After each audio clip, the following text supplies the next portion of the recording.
اگر آپ اس پہ غور کریں تو آداب معاشرت کا خلاصہ ہے یہ حدیث۔ آقا کریم نے ارشاد فرمایا اتنی دیر تک کوئی شخص کامل مومن نہیں ہو سکتا جب تک وہ اپنے مومن بھائی کے لیے وہ پسند نہ کرے جو اپنے لیے پسند کرتا ہے۔ ایک اچھا معاشرہ تشکیل دینے کے لیے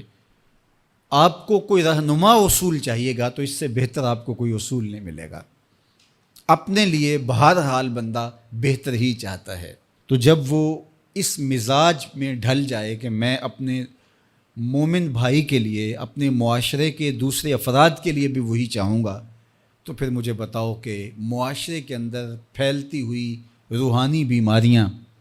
حسد، حقد، بغض، کینہ، نفرت، ایک دوسرے کو نیچا دکھانا،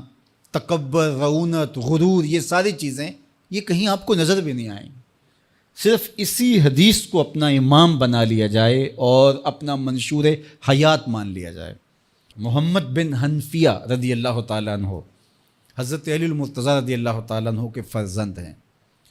لیکن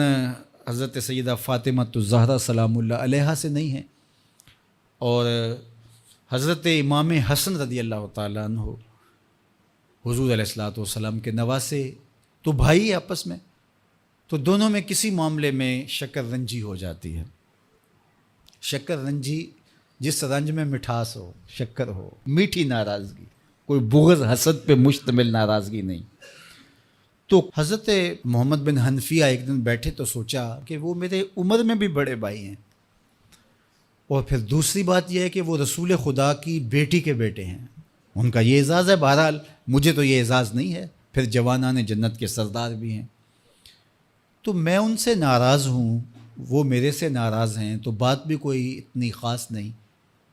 تو اب دن بھی 3 گزر رہے ہیں، چلو میں ان کو راضی کر لیتا ہوں۔ تو گھر سے نکلے ان کو راضی کرنے کے لیے، تو واپس آ گئے راستے سے، کاغذ لیا اور اس کے اوپر اپنے بھائی کے نام مکتوب لکھا کہ میں آپ کو راضی کرنے کے لیے گھر سے نکلا تھا، لیکن راستے میں مجھے حضور علیہ السلام کا فرمان یاد آیا کہ جب 2 مومن بھائی آپس میں کسی معاملے میں الجھ جائیں، ناراض ہو جائیں، تو جو صلح میں پہل کرے گا وہ جنت میں بھی پہلے جائے گا۔ تو میں تو یہ گوارا نہیں کرتا کہ آپ سے پہلے جاؤں، تو میں ناراض ہوں، آپ آئیں اور مجھے منائیں۔ تو حضرت امام حسن نے خط پڑھا اور مسکرانے لگے،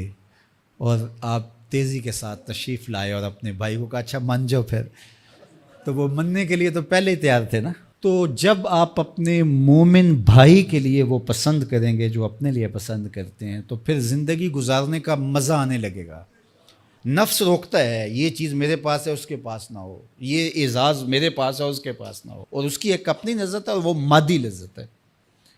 اور ایک ہے باطن کی روح کی لذت۔ تو روح کی لذت نفس کی لذت سے کہیں زیادہ اور کہیں دیر پا اور کہیں مختلف ہے۔ اس لیے جب آپ قربانی دیتے ہیں، ایثار کرتے ہیں یا کسی کو ترجیح دیتے ہیں، تو اس کی جو روحانی لذت ہے، آپ کو بھوک لگی ہوئی ہے، تو آپ کو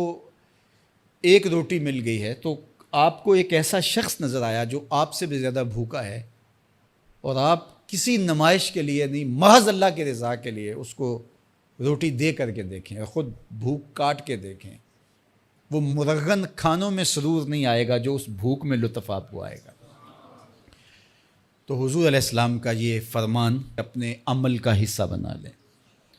اور اپنے بھائیوں سے، جو خونی رشتے سے جڑے ہوئے بھائی ہیں، وہاں سے شروع ہو کر کے پورے معاشرے کے اندر اس کا عملی نفاذ کریں۔ آپ کو اتنا سرور آئے گا اور باطن میں اتنا نور آئے گا، اور اس قدر معاشرے میں خوبصورتی کی بنیاد پڑے گی۔ اور اگر ہم آج اس حدیث کو اپنے لیے خضر راہ بنا لیں تو یہ اس پہ عمل کرنا کوئی مشکل نہیں ہے۔ یہ آپ ابھی سے جب اٹھیں گے تو اپنے ساتھ والے کو ترجیح دے دیں گے کہ پہلے یہ گزر جائے، تو ابھی سے شروع ہو جائے گا یہ کام۔ تو یہ آپ گھر میں اپنے بچوں کے ساتھ، اپنی بیوی کے ساتھ، روزمرہ کی زندگی میں جہاں ملازمت کر رہے ہیں، کاروبار کر رہے ہیں، جن دوستوں کے ساتھ کھیل رہے ہیں حتیٰ کہ، تو یہ وہ چیز ہے کہ اس کا آغاز عمل سے پہلے سوچوں سے شروع ہو جاتا ہے کہ آپ کسی کے لیے اچھا سوچنا شروع کر دیں. جو اپنے لیے سوچتے ہیں وہ اپنے بھائی کے لیے بھی سوچیں. ہمارے بزرگ فرمایا کرتے تھے کہ کسی کے ساتھ دوستی کا ایک حق یہ بھی ہے کہ اس کی آخرت کے لیے سوچا جائے کہ یہ میرا دوست ہے تو دنیا میں میرے ساتھ ہے تو حشر میں بھی جنت میں میرے ساتھ ہو. تو اس کی ہدایت کے لیے اگر نماز نہیں پڑھتا تو اس کو نماز کی طرف لے کر آئیں. اگر اس کے معاملات کے اندر خرابیاں ہیں تو ان کو دور کرنے کی کوشش کریں اور اس کو آہستہ آہستہ اچھائی کا خوگر بنا لیں.